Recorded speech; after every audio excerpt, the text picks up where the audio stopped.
Hey, welcome to the Camden and Otis Show. We're a father-son business podcast where we talk with other lifelong learners about making an impact and solving big problems. And before, when we're still in the green room, Camden wearing a green shirt, our guest Jason Kruger and Camden were talking about a big problem that's been solved in Tucson, at least in the moment. And I don't know, Camden, what's is it safe for an Aggie to come down there this weekend? I mean, it's safe because we're not gloating or anything. We are happy with our newfound success. We're happy. We're ranked for first time. We were saying since my freshman year, I think we were ranked for a little bit there. Beat Oregon that year, but yeah, amazing stuff. Beat UCLA on Saturday. Ranked, which I love rubbing in your Aggie football face just a little bit because you guys are out there talking about national championships and all this stuff. We paid your old coach millions of dollars, then paid him millions of dollars to leave. Got Jed Fish in there, and look at us now. So we're pretty happy.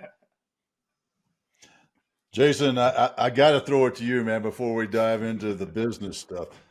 Yep. How's it looking from San Diego back to the east at Tucson? You know, your Yep. alma mater, and what's it feeling like now? Yeah, looking pretty good. So I'm glad you brought that up. I did graduate from University of Arizona.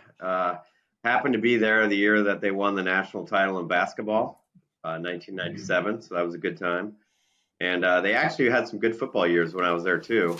Then they had about a 20-year dry spell, and I think they had a couple good years in between. And it's good to see them ranked. I think the coach they got, as you mentioned, Camden, Jed Fisher, he's been awesome. Let's just hope they can retain him for in the future. Yeah, and that's an interesting thing. So, you know, sports has gotten, I mean, with Moneyball, and it started with Moneyball publicly. It's been around for a long time. Data collection, data analysis, you know, tracking and measuring.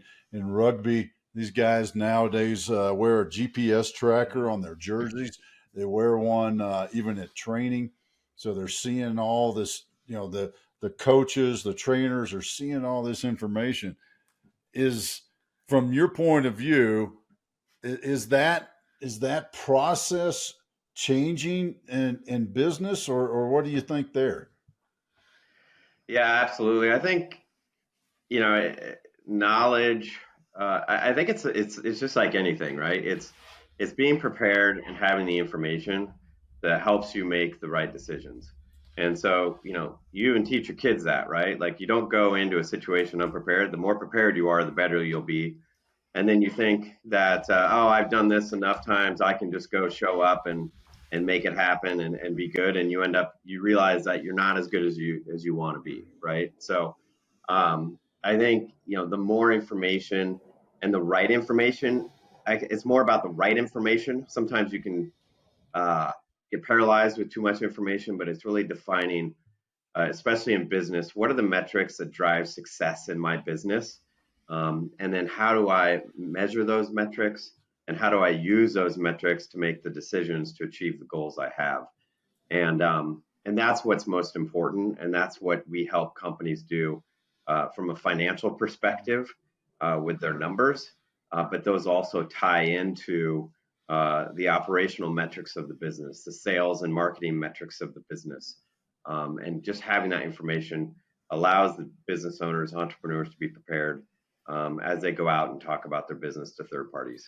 It gets me thinking a little bit about the science of decision making reminds me of Freakonomics. They talk about this a bunch, but the idea of like why divorce rate can be so high. And it's like, well, you only make that choice once, and so for a lot of people, if you've never Right. made a choice before, it can be really difficult. Whereas they always make the comparison of like buying milk. We're all pretty good at buying milk, even with all the new milks, oat milk, almond milk, all that stuff nowadays. We're all still pretty good at buying milk. We go to the grocery store because we do it a lot.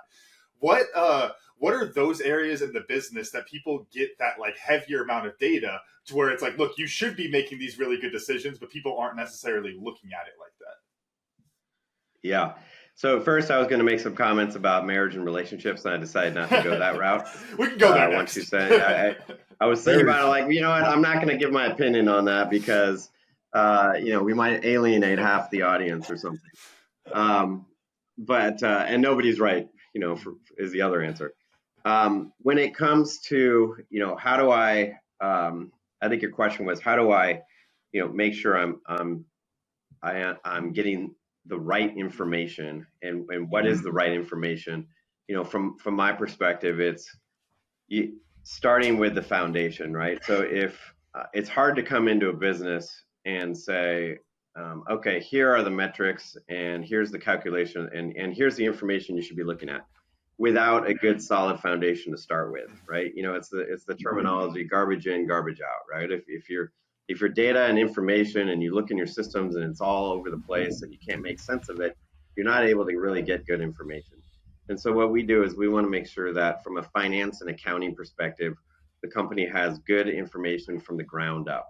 So their financial statements, their balance sheet, their income statement or P&L, profit and loss statement, their understanding of cash flow and what their cash expectations are as they move forward. All of that, there's processes behind the scenes to make sure that you're getting that information consistently on a minimum on a monthly basis. Once you have that foundational information, you can then start to slice and dice it and say, okay, now I have information that I can trust.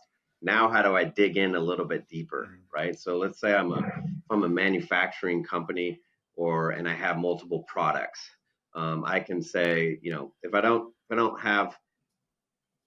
don't have good information, I might know what my top line revenue is. In a lot of cases, I really might not. I kind of am guessing what it might be. But if I have deeper information and if I have more information, I can dig into that and say, okay, let's look at my business by product lines. This product is selling really well. What's the margin on this? This product is not selling well. What's the margin on this? Maybe products that aren't selling as well, maybe you can adjust pricing and it makes sense within the margin. Maybe you can focus some of your sales and marketing efforts to higher margin products.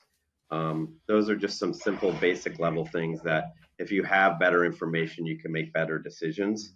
And then on top of that, it's critical as companies grow, they have to start talking to third parties about their business.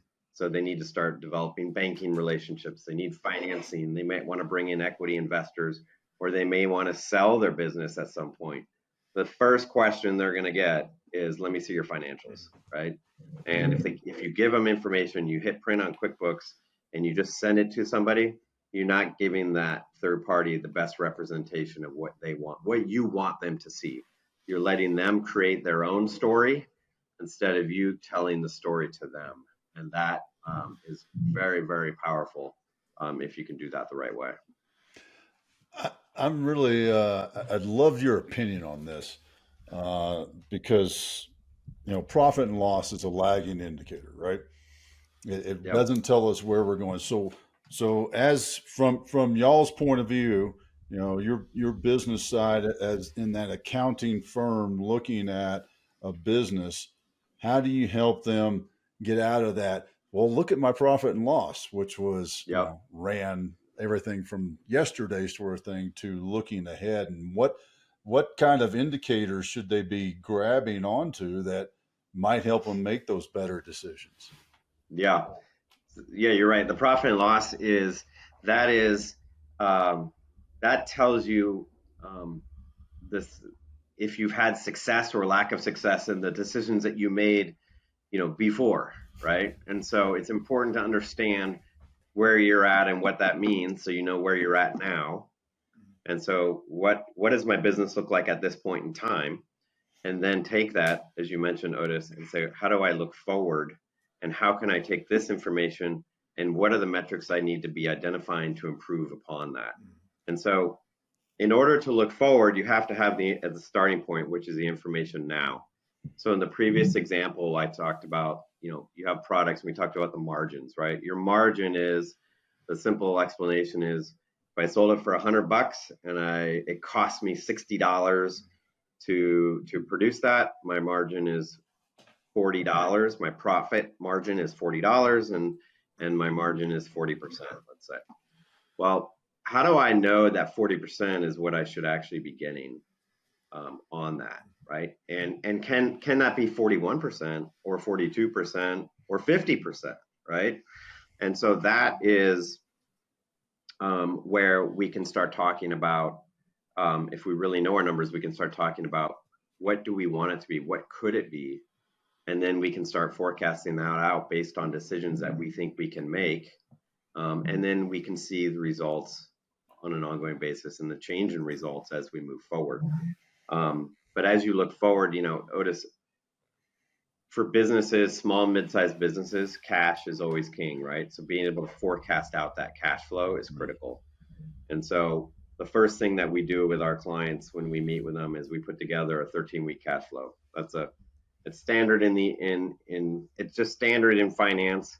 It takes a look at 13 weeks is about 3 months or 1 quarter's worth of outlook. When you forecast on an annual basis, you want to start to forecast out that over 12 months too, but at least you want to be able to forecast out 13 weeks. And from there, it gives you, the business owner, a lot of confidence in where they're spending their money and confidence that they can sleep at night, that they have enough for payroll, obviously, and the decisions that they're making. And that continues to be updated every week as we move forward, because things change and things happen. But there are certainly leading indicators and forecasts and information that we want to be looking forward as far as what's going to happen in this business based on what's happening now and the decisions that we're making. Talking about, looking forward with data and getting into trying to move away from lag indicators to predictive metrics. I think that's one that's obviously, pretty case by case as far as what specifically your team should be focusing on to drive that, P&L statement right 6 months later. Could you give any insight into, maybe some tips of how to try to find those different pieces of data, or where you could look for those predictive metrics so that you can, put your weight where it makes the most sense? Yeah, I can use our own company as an example. So the company is Signature Analytics. Just give you a quick background. I started it in 2008, so just finished about 15 years worth. We're a professional service firm, started by myself, and now we have about 80 full-time employees. And so I think the mindset is always about scalability and building processes in-house to support the growth that we envision as we move forward. Sometimes growth doesn't happen as fast as we want. Sometimes it happens faster, so you have to work through that. We've identified for professional service industry, what's critical because we work on an hourly basis, and we're professional service. What's critical is utilization is critical of our team, and also realization. So realization and utilization can be a little bit different. Client profitability is critical, and what is our overall margin that we're shooting for, right? So all of our people are full-time employees. If they're not utilized, our margin goes down, right? So we need to manage a certain level of utilization, and the team has goals from that perspective to hit that. So now if I understand the key aspects of my business, or those key metrics of my business, and that's just on the operational side. Then on the sales and marketing side, we have a sales team, and we have activities that we're measuring that we know produce certain levels of results. And then we can forecast for the expectation of those results. And so if I know all of this information, I can start to build a forecast from the ground up, meaning, okay, I understand I'm naturally going to have client churn, right? Client success churn, maybe they sell their business, maybe they've grown so much that they have to hire internally and hire a full-time team, and churn for various other reasons as well. So if I know all of those metrics, I can start to build out what my forecast it looks like as I move forward. So I know I have an idea of how many clients I'll be bringing in, what my new revenue each month will be. I have an idea of what my churn rate and what clients might be leaving on an ongoing basis. And I understand what my margins are on my clients, what my utilization is on my team, so I can build that out into the future, and I can know, okay, based on what my metrics are here, and I start to build that out into the future, I should have a good idea of what my revenue should be over the next 12 months. I should have a good idea of what my margins should be over the next 12 months. And then you have your, that's the cost of your team. And then I should have a good idea of what my general and administrative expenses might be. And that's where there's some leverage in that, right? Like, do we want to add some fuel to the fire to goose this up a little bit and more in sales and marketing? Do we want to, spend more on leadership for the executive leadership team to really, build for future growth and future knowledge? How do we need to leverage technologies in different ways? So looking at that G&A cost, there's a lot of flexibility that can be done there to impact your overall profitability as well, based on what you want to invest in the business to grow that. But again, knowing those metrics, I can now forecast out what my expectations are. Now I have a forecast and maybe a budget that I can work off of every moving forward. Now things might change, right? Like, this was a weird year in the country. The economy was weird. Everyone was kind of waiting for the recession that we're still waiting for, right? The storm is coming, man. And I think people, yeah, for our business, we're usually really busy in the first quarter, really busy in the first half of the year. Well, there seemed to be a lot of uncertainty, and a lot of decision making took a little bit longer. So our forecast was actually off a little bit at the beginning of the year, and so we reforecasted, and we've actually seen tremendous growth since July of this year, because I think everybody got tired of waiting for the recession and said, hey, I got to just run my business, right? Let's run our business and let's make these decisions to move forward, right? And so our forecast changed. So we had to adjust that, and we had to make decisions as we're moving. And we've learned from that. Okay, why, what's happening? Why is this happening? And those things are just constantly moving.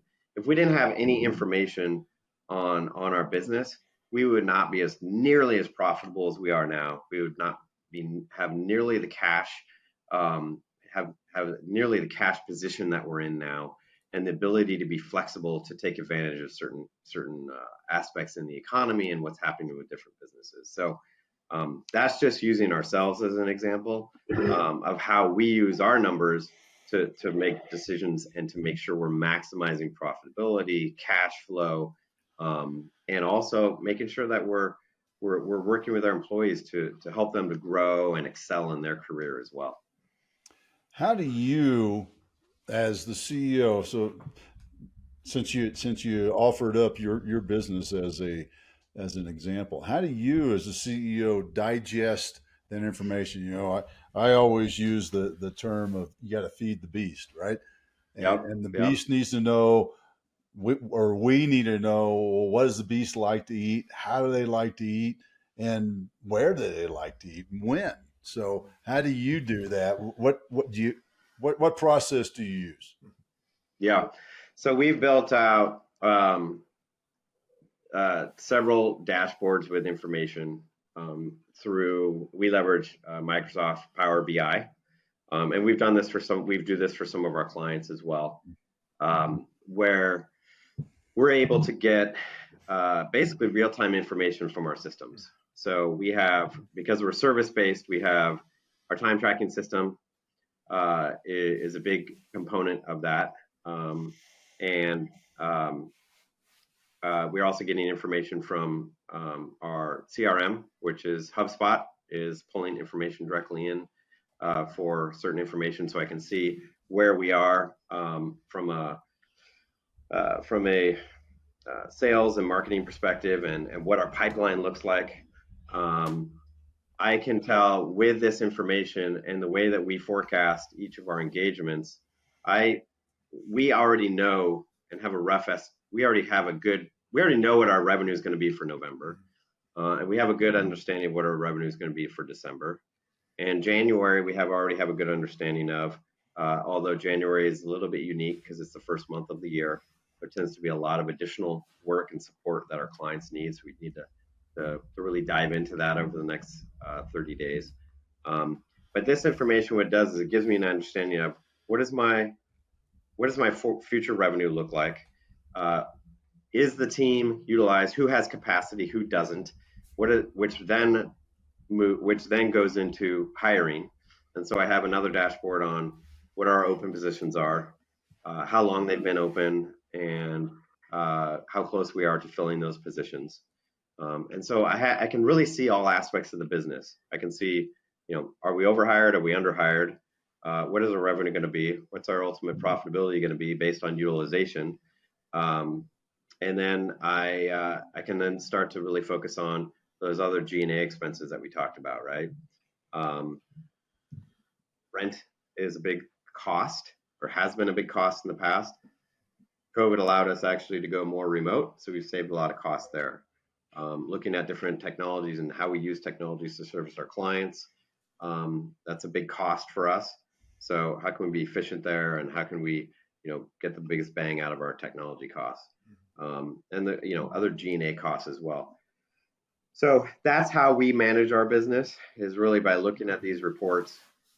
We built the infrastructure with the leadership, that we have consistency in meetings and talking about how our clients are doing, to ensure we're meeting a success with our clients, and that we're providing the value to them that they deserve. That I think that dashboard piece makes a lot of sense for the day to day. What I'm really curious about, or even like the week to week, kind of just keeping an eye on things as we're moving.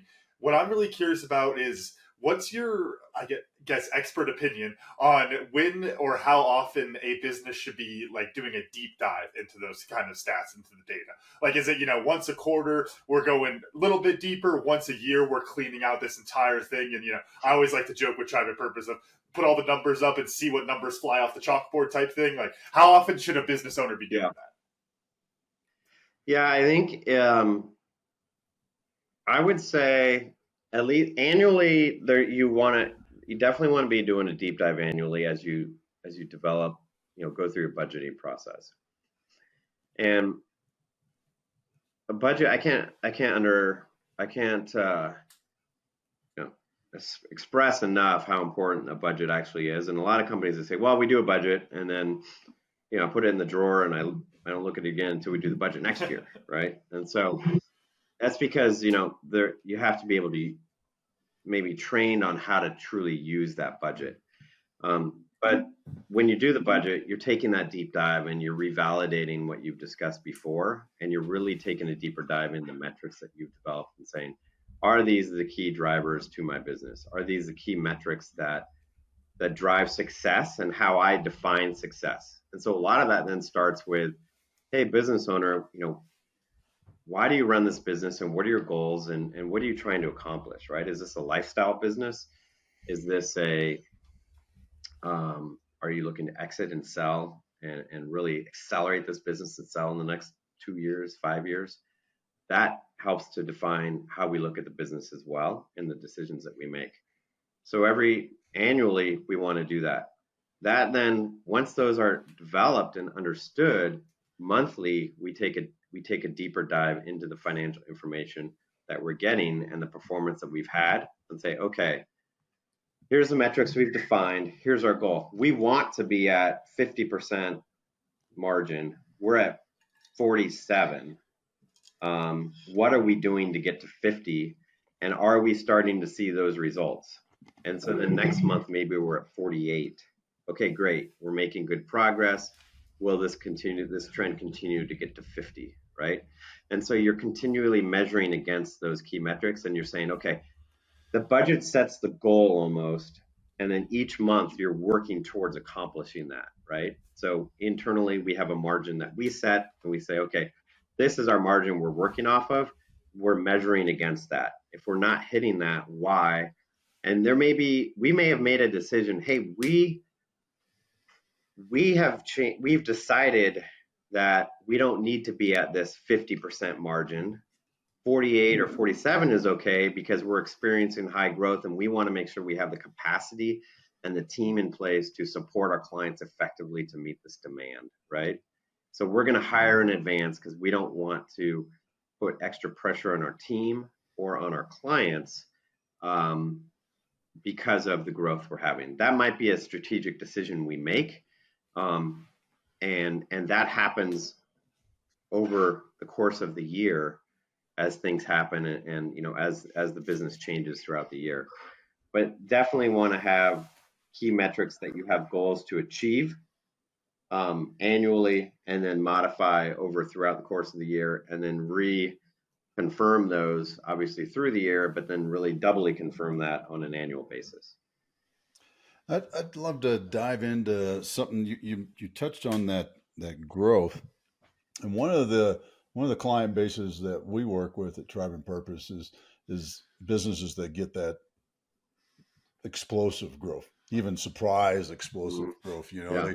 they throw the proposal over the wall, kind of in that, Right. yeah, it'd be really cool if we get this, and now all of a sudden they've had 1,000% increase Yeah. in their business. And then they're worrying how, and then they're trying to figure out how to fulfill it all, right? Exactly. How do y'all help out in that sort of sense of, you know, holy shit, we just won? Yeah. Right. Well, the biggest problem is, okay, you celebrate and then you start saying, oh crap, like you just said, how do I fulfill it? And how do I do it without running out of money? Right. Because now let's say you got a bunch of orders, and which is great. Now I have to pay, I have to buy all the product or materials, or I have to have the team in place and pay them to fulfill this order. But I haven't gotten paid on this order yet, but I have to pay them here. And so now you're running into a cash problem, right? And we're talking about a very simplistic cash problem. A lot of companies have a lot more complexity in that, right? And so that's where we talked about before, which is cash is king, right? It's the first step is even if you don't know anything about your financials and you haven't closed your books in forever, the first thing is we got to understand what your cash flow looks like, right? And we got to understand what's coming down the pipe, what your sales pipeline looks like, and what impact that will have on your cash position of your business. If we can forecast that out far enough, we can start to say, okay, here's where you're going to have some cash issues. And so what are we going to do about it, right? Are we going to now maybe require our customers to provide pay us a deposit to cover some of that? Are we going to work on better terms with our vendors so that we can extend that out a little bit? And maybe we have a little bit more leverage now because we have more buying power because we're growing. Maybe they'll work with us and extend that out. Or and maybe now's the time to start talking to a bank or financing opportunities and building that relationship and saying, hey, you know what, here's where we're at with our business. Here's the growth we're foreseeing. We're going to need to build a relationship from a financing perspective. And that could be through traditional financing. That could be through some alternative levels of financing, or different types of financing. So let's start talking about that now, so we have this in place so that we don't run into that situation where we literally can't pay our bills because we've been growing so much. And that's the first step. The second step then is saying, okay, now that we understand that, if we go to a bank or an outside party, what's the first question they're going to ask? Give me your financials, right? Okay, well, so we got to get that in order, right? And then you'll start to see, okay, now you'll start to see what your business really looks like and what the true profitability looks like. And we get a lot of, I hear this comment a lot from growing businesses is, yeah, look at my income statement, look how profitable we are, but why can't, look how much I'm making, and I can't even, put food on the table for my family. I can't pay, where's all my money? I have no cash. And sometimes I look at them, I'll say, well, let me take a look. And I'll say, well, one, your financials are not right. You're actually not as profitable as you think you are. Sometimes that's the answer. The other is, well, you have inventory. So look at your inventory. All your cash is actually on the shelf right now. It's all in inventory. You had to pay for that, right? So your cash is all on the shelf. Or you had to pay your vendors and your clients. You have revenue, but you haven't got paid, so it's in accounts receivable, and you're not collecting timely, so that's part of it. But if you have good financials, you can see that immediately where your cash is, right? Oh, where's my cash? Well, you haven't gotten paid by your clients, or so there's a lot of explanations for that, and that is why it's so critical to have at a minimum just basic level financials to be able to run your business on an ongoing basis. This episode of the Cam and Otis Show is brought to you by Tribe and Purpose. Are you tired of dealing with the cost of bad leadership? It's time to make a change. The Green Beret Leadership Program is your key to unlocking the full potential of your team. By using GBLP to develop leaders in your business, you'll get a proactive and responsible team that embraces challenges, takes calculated risks, and takes action without constant supervision. Developing great leaders can take a lot of time and energy, and that's why businesses tend to opt for the trial by fire and the school of hard knocks path to leadership. The truth is that wastes time and money. And folks, there's never enough of either one of those, and puts lots of extra stress on your leadership team. Oh yeah, and that stress has lots of bad outcomes for your team.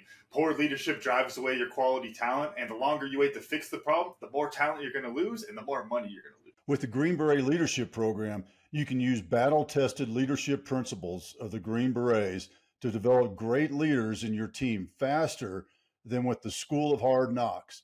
You'll see changes in just a few short weeks. And the longer you wait to take action, the more damage poor leadership can do and will do to your business. Learn more about the impact of GBLP, that's the Green Beret Leadership Program, can have on your business, and schedule your free coaching call with the Green Beret coach. That's me, folks, Otis. Now at findyourpurpose.coach/GBLP. I'll say it again, findyourpurpose.coach/GBLP, or you can click the link in the description below. Dad, you brought this up in the intro a little bit, talk about data, the Moneyball side of things. It's interesting because obviously data and money has been a part of business for a very long time. So you have that Moneyball approach, or at least we think that's kind of built into a lot of business. But then also so many business owners either, are kind of willfully blind to a lot of data, not looking at those things like you're saying, thinking they're making all this money without realizing that they're, burning it in a pile in the backyard, basically. Right. I'm curious, Jason, do you looking forward with either AI integrations into some of the systems you're using or different pieces like that? Are we looking at a little bit of it's funny to call it another Moneyball era or that change, because again, it should already be in business, Yeah. But are we looking at something like that where the data is going to take another big step forward? Yeah, I think so. Power BI is a big tool that allows that's really built for the mid-market, but it's difficult to use if you really have to bring an outside party to help implement that. That's a real time that allows business owners to see real time information in ways they haven't seen before, especially you business owners that use QuickBooks, let's say, right? If business owners use an ERP like a NetSuite or other ERP systems, that those systems will have some capabilities similar to a Power BI, but that they may not too. So that's a step where I think AI really comes into play, and why we're excited about it and embracing it is it will create efficiencies in the day-to-day mundane work that that everybody knows has to get done. And I call it more commoditized, where a business owner doesn't want to pay thousands of dollars or hundreds of thousands of dollars for people to be doing bank recs and the basic stuff, right? So what we're trying to do is leverage that to create efficiencies in the lower level commoditized work, so we can focus on where the true value is in business. And it's also where we can also leverage it quite a bit, and we're looking into doing this more now too, is in financial reporting and in the analysis associated with financial reporting. So your typical system will spit out your financial reports, right? Your income statement or P&L, your balance sheet, other reports that you may set up. We use a technology called Fathom that integrates with QuickBooks and other systems, And if we set that up right, it'll spit out your entire financial package with all of your metrics, your graphs and charts and all the great colors and numbers and everything. What it doesn't do is it doesn't provide the analysis of why did things change from month to month? What's happening in the trends of your business? Why did your margin percentage or certain metrics go up or down, right? Well, now what AI is starting to allow us to do is actually perform that analysis for us. Add that, we call it's like MD&A, management discussion analysis piece. It's hey, what's happening in your business, right? What's the executive summary? What are the trends? What are the changes? Why are things changing from month to month? AI is allowing us and companies to do that now and populate the whole thing. It's not perfect, so we can't just send it to a client, but we can now take our higher level human analysis and say, okay, does this make sense? Let's add to this. Let's modify this, but we're not starting from scratch, right? And it will give us the ability to do that, which I think is going to be a game changer, because it's going to allow business owners to get information that really allows them to understand the why of what's happening immediately, versus here's your numbers. That's great, but I don't know why the numbers changed from last month or why things are happening. That's, I think, the next step in AI for us. And we haven't gotten there yet, but that's something that we're looking into. In that same lines, and I'll preface this with experience I had in the military. We have the military has national training centers, a couple of them in the U.S. and one over in Germany. And I never was one of the guys who was like the evaluator, but I knew a lot of guys, and I would talk to them, and they would see the same mistakes over and over and over again as the units come through. What's something in your small business client base that you're like, there it is again, and then share with us how they can easily fix that? Because I'm sure 99% of the time there's like a, hey, dude, if you do this, you can take care of that. The simplest answer is lack of financial leadership. And so what happens is, and this is what I'm very big on as far as for all businesses is, if I could give any advice just from starting and growing a business, it's knowing your business, right? So most business owners start a business because they know the product, or they know the product. Like, I know accounting, right? I don't know anything about operations. I'm just saying, or if I'm a business owner, I don't know anything about operations. I don't know anything about sales and marketing. I don't know anything about HR and hiring employees and what employees need and all this stuff. So as businesses grows, what I think a lot of business owners do is they say, okay, well, I'm gonna start, doing what I do best. And then when I get to a certain level, I'll hire a salesperson and they'll go sell for me. And I don't have to worry about them. I'll hire a bookkeeper and they'll do all my accounting and I don't have to worry about that. And I'll hire maybe someone in HR or operations, maybe, or because of my background, maybe I can be the operational person. And I'll hire someone in HR and they'll do that.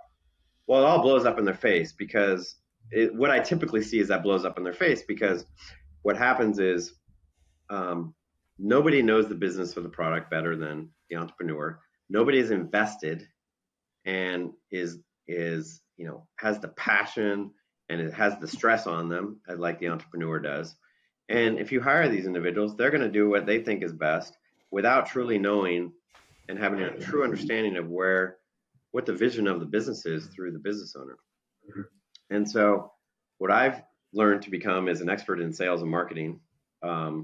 Even though my background is in accounting and finance, I've become an expert in HR and in people and the importance of investing in your people. And I've become an expert in operations to an extent. I'm not the expert that has 20 years of experience in these areas. So what we want to do over time is we want to hire the experts, but we have to be able to lead them, right? We have to be able to to know and direct them and hold them accountable and make sure they have the metrics, that we have metrics within each of those departments that define success and why they have this success, right? And so going back to your question, Otis, what's the issue is, a lot of times business owners will hire a bookkeeper and they say, well, I hired a bookkeeper, now I don't have to worry about that anymore. And then the company grows, and then they're getting basic financials that they're not really using, or they don't have visibility and they don't have an understanding of what cash flow really looks like, and what the future of cash looks like in their business. Or they're starting to talk to banks or investors or third parties, and they're getting asked for financials, and they're sending they tell their bookkeeper, oh, just send them financials, and they come to the bank and they lose credibility because they're not in a format that that provides credibility. They're not in a professional format. They're not in a way that a bank would like to see them, that an investor likes to see them. They don't tell the story that the company wants them to tell. And so all of that, that is where we come in providing that financial leadership. And a lot of times that bookkeeper, the company has grown, and the bookkeeper now is starting to be doing things that is beyond his or her skill set. And they start feeling stressed and they're overwhelmed. And now maybe that bookkeeper has been promoted to a controller, but they're still really a bookkeeper, right? And so they need that support, and they're yearning for that support, and they don't have it. And so where we can come in, we're not coming in to replace that bookkeeper. We're coming in to support them, help them to grow in their career, help them to learn more, and help take that business to the next level overall as a company, but also through financial reporting, giving the business owner security and comfort that they can go to sleep at night knowing that they're going to make payroll tomorrow. Giving them the time and flexibility. The business owner now all of a sudden, because bad things are happening, right, in finance or accounting, now they're spending way too much time trying to oversee their bookkeeper, and they don't have the expertise, and they want to be spending time over here. So let us take that on from you now, right? And let's make sure you got visibility and you have the right people doing the right thing.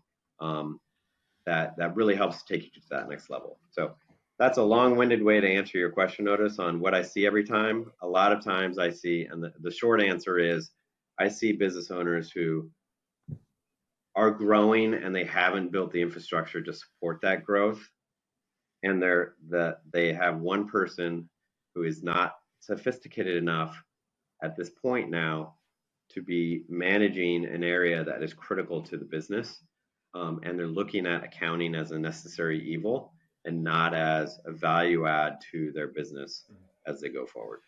You hinted at this a little bit, talking about even just from your business perspective of, we're not here to get rid of that person, we're here to train them up. So that gives a little bit of a peek in. Yeah. But what I'd love to drill a little bit more into is like that leadership side of it. Because when you get into you even called it financial leadership, data-driven leadership, you get into the widgets, and it's like we can only have the bathroom breaks be 5 minutes long because then we can make 10% more widgets. Yeah. And I feel like when you go down the data and financial rabbit hole, it's pretty easy to wind up as that kind of a leader, and it's usually a pretty crappy leader. Yeah. So what's your philosophy of balancing those two to still be a good leader with all of the data?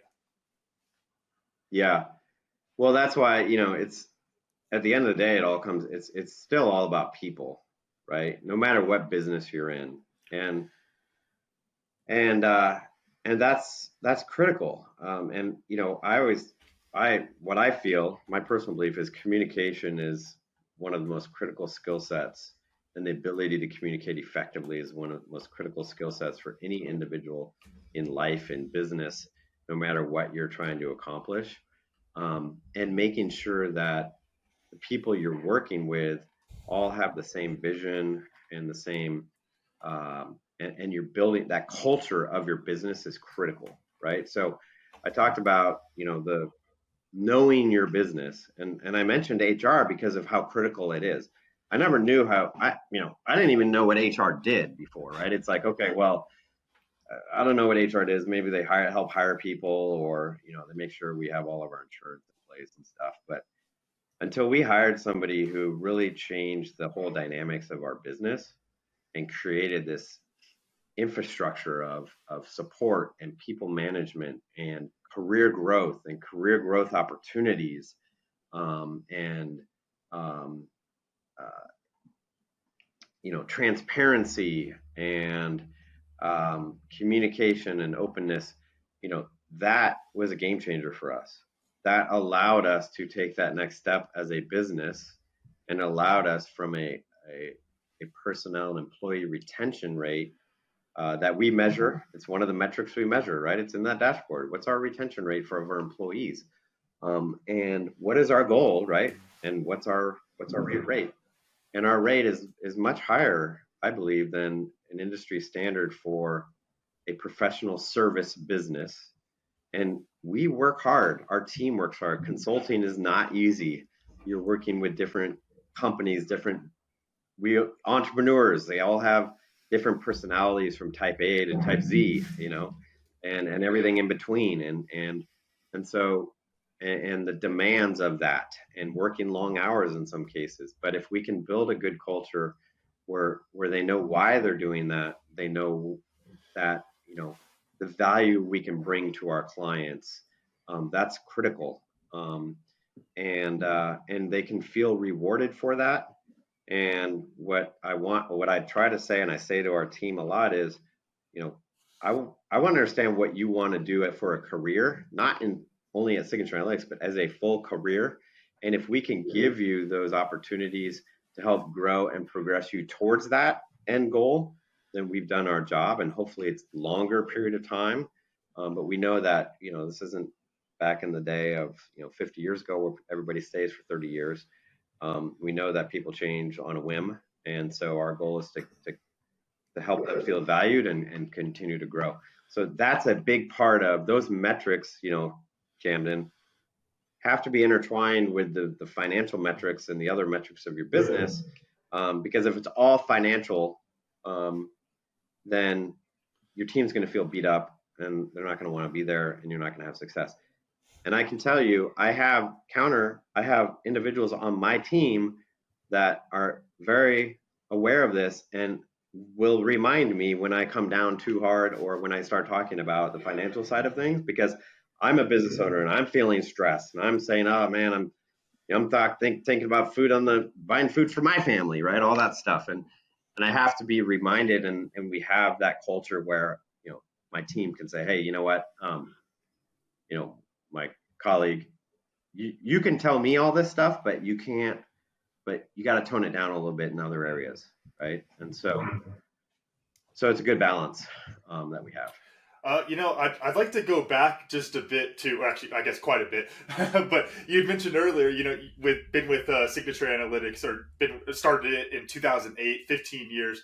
I'm really curious you started analytics, with accounting and all that in 2008. What was a little bit of the inspiration there, a little bit of your why? I detect a bit of an origin story. I don't know, I'm younger, but to a lot of the entrepreneurs we talk, and it's like COVID, and it's like COVID did this to me, and now I have this business. I'm guessing it was a little bit of that. Yeah. This episode of the Camden and Otis Show is brought to you by Evergood Adventure Wines. Our loyal listeners know Evergood's founder, Matthew Hexter, and our good friend. From his appearances on the show, they have never disappointed. And Evergood Adventure Wines doesn't disappoint either. No, it doesn't. Evergood is a craft winery from Colorado that makes wine from lemons, not grapes. That's right. Picture this: adult lemonade. Oh yeah, perfect for your next backyard barbecue or hanging out with friends at the beach or the pool. No need to drink a warm red grape wine when it's 100 degrees out, or much hotter here in Tucson. Evergood over ice is the perfect refreshment for a hot summer day. And they come in a variety of flavors, including lemon, strawberry, lime, my favorite for margaritas, grapefruit, and watermelon, which comes in a cool pouch, by the way. These non-carbonated wines check all the boxes: gluten-free, vegan, low sugar, and low in sulfites. Best of all, they taste damn good, and they have fun names too. Yeah, like their OG lemon wine called Skierpy. Yeah, y'all heard that one right, Skierpy. And I'll tell you, Skierpy is also one of my favorites. Evergood now ships to 41 states, so you can order your lemon wines online at evergoodadventurewines.com. Plus, Matthew is being kind enough to offer 20% off for all of our listeners. Just use promo code CAM-OTIS at checkout to get 20% off and start enjoying these amazing limit wines. So y'all go to evergoodadventurewines.com. Yeah, boy, evergoodadventurewines.com. That's a mouthful, folks. I'm going to say it the third time. evergoodadventurewines.com, or click the link in the description in the show. Click buy now to redeem your Cam and Otis Show exclusive discount. Yeah, it's interesting. So if you remember, the start of this business in October of 2008, which is when like everything fell apart, right? If you know, I don't know if you remember Camden, but Otis and I remember. I don't. In 2000, that was still Power Rangers 08, and stuff for me. I think. yeah, I was. Lehman Brothers had just collapsed, and the economy was reeling, and the stock market was, oil prices were crazy, and it was just a weird time. So my background, I started my career in public accounting, most of it with Deloitte, which is one of the big accounting and consulting firms globally.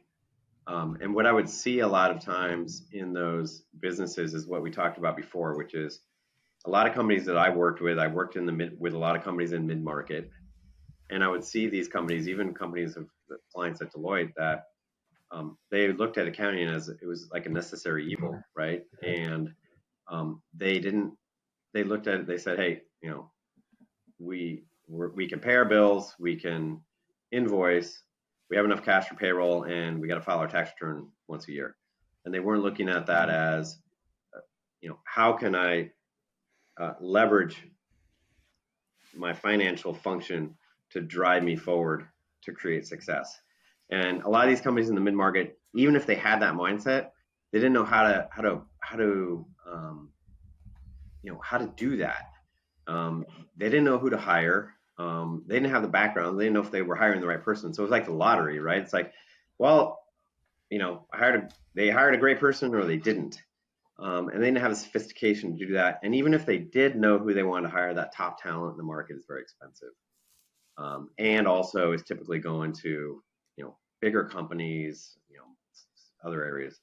And so the idea was, can we bring that top talent to the market on a fractional and flexible basis that allows companies that gives them that financial leadership,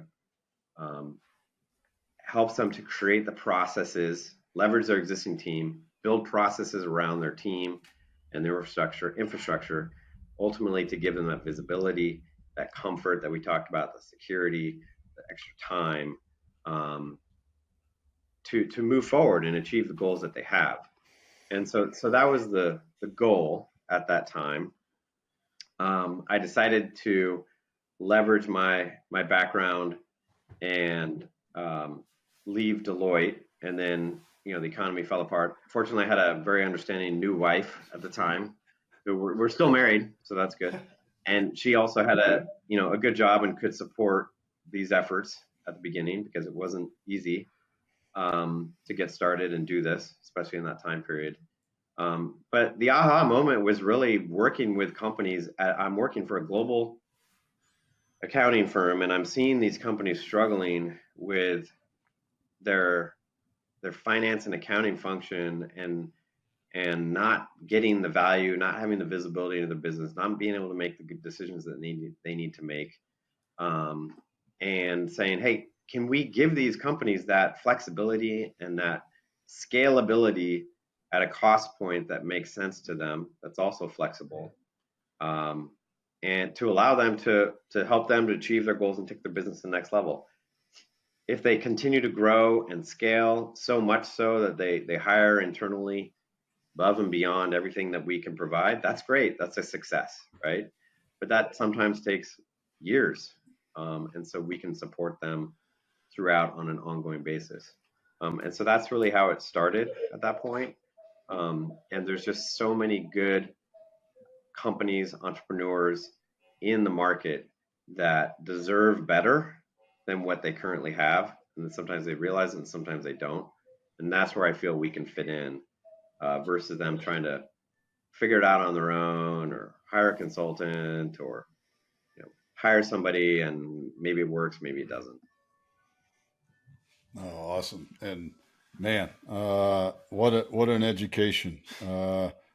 And I'm gonna, it's a little bit of a repeat more than it is a lesson learned, but I think it's worth that saying again, because it is a problem. I mean, that's one of these reasons we focus on this, that businesses don't see what they need. They don't have that infrastructure. They don't have the processes. They don't have the things set up. And even though, yes, it may or may not happen, that explosive, 1,000% growth contract, what if Yep. it does? And what can you put in place to do that? And I think that is a great lesson learned and emphasis.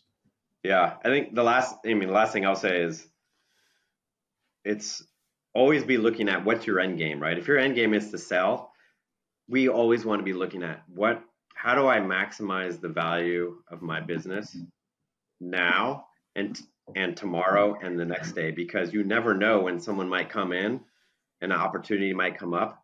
And if you're all set and ready to go and you've maximized that valuation right now, you're in a good spot. If you haven't, then you're saying, well, it's not really a great deal, but it's good and I want to get out and I'll take it.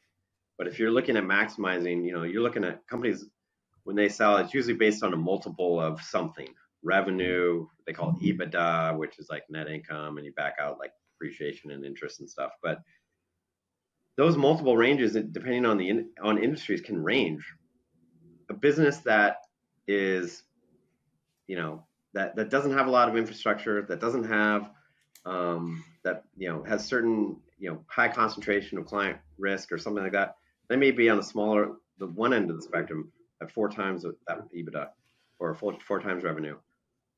Much more sophisticated company, even at the same revenue, might be at 8 times. So you might be getting twice the value on a sale as a similar company as yours, just because you have that infrastructure in place that is plug and play for the buyer, and it gives them confidence that these guys know what they're doing. We can trust their numbers. We go through due diligence. It's easy. If you go through due diligence and a buyer doesn't trust it, they'll automatically mark it down, and they'll say, hey, we're not quite sure. There's a lot of risk, so we're going to mark it down.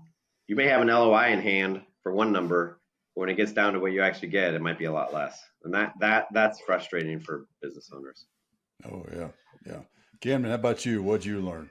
Jason, you said this towards the beginning, talking about data of just garbage in, garbage out. And it reminds me of rugby. We have the phrase, Dad, of don't shovel shit, right? You get a shitty pass. The worst thing you can do is just try to throw it to the next guy. Sometimes you just got to, people always laugh at this, sometimes you just got to take that shit and just eat it and go forward, right? Don't want to just pass it on to someone else. So I love that. And yeah, if you're getting garbage in, maybe you got to take some time to sort that stuff out before you try to pull some data from it, right? Absolutely, yeah. Or just don't throw it over the fence to the next guy, right? Exactly. It's like, hey, give me this. And you're like, oh, here you go. And they're like, oh, and then they have to throw it back to you, right? It's like keep throwing it back and forth. What'd you learn, Jason? Yeah, I think, one, I just realized I learned how passionate I was about some of these items. I was getting pretty into it. I was getting pretty animated. So hopefully that comes off good on the podcast.